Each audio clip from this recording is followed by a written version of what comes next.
Okay, bye guys, here's the update. Finally got it to work. Um,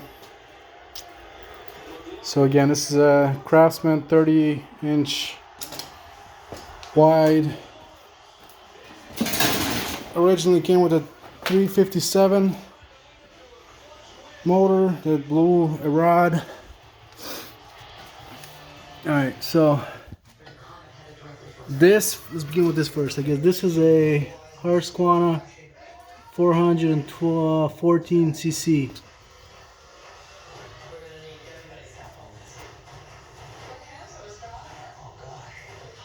Anyway, it's not picking up. So 414 cc Husqvarna, however you say that, brand new motor. The shaft was a 3/4 inch. These pulleys from that engine were 7/8. Okay, so I bought a sleeve on Amazon at 12 bucks. Then I got these big washers to make a little, to fill the gap. Where's another washer?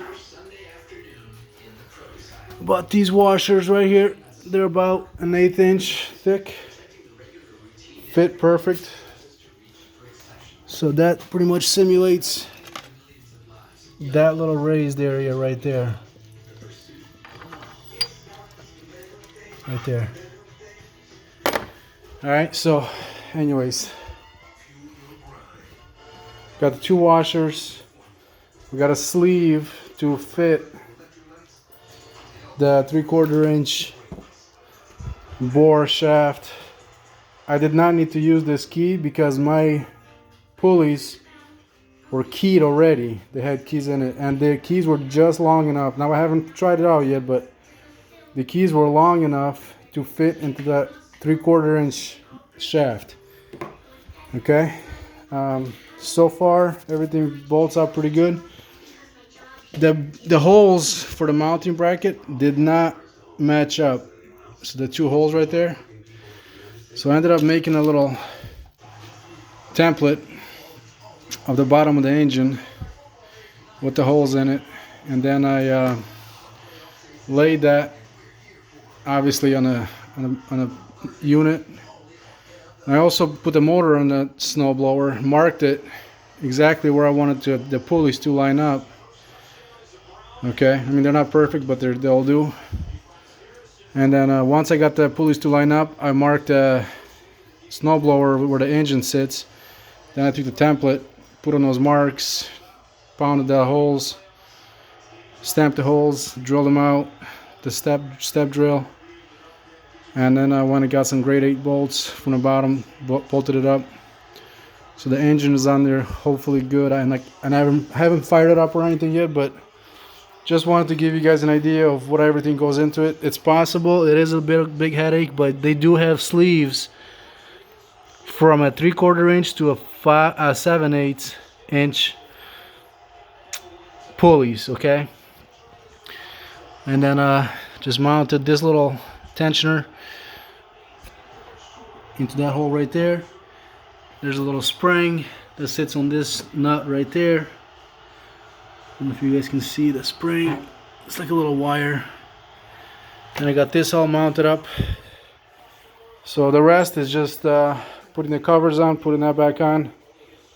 And well, I'm not gonna put the covers on until I fire it up, but yeah, this thing is huge as far as the engine goes. The key does not even fit in the ignition. Now, yeah, I mean, there was just no room. I couldn't shift the engine forward. There was not room for it. So I'm gonna see if this will work. Otherwise, I'll just disconnect the wires and run them direct. Gotta connect my heating grips, my headlight, and my ground to my starter.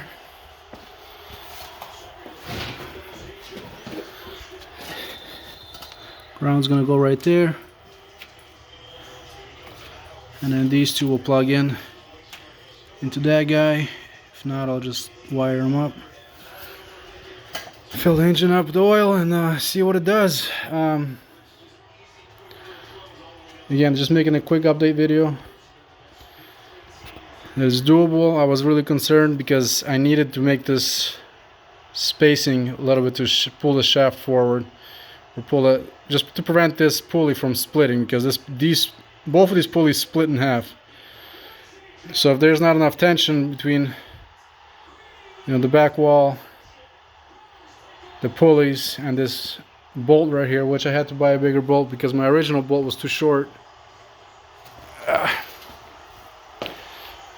So this bolt was too short, this bolt was too long, so I ended up using just a regular, whatever bolt right there. And yeah, obviously I'm curious how it's gonna run. Bought this motor for $400 from a guy on Facebook.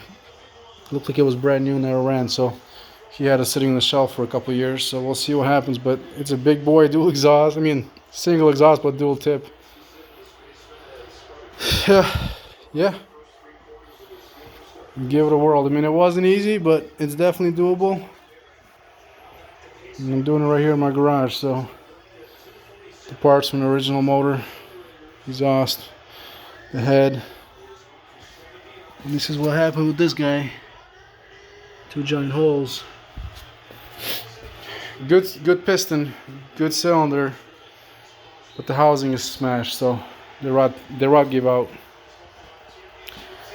But yeah, I'm curious to see how it's gonna all work. I'm sure it's gonna be just fine, but I'm curious how the pulleys will work with the belts, if everything will spin and drive good. I'll keep you guys updated.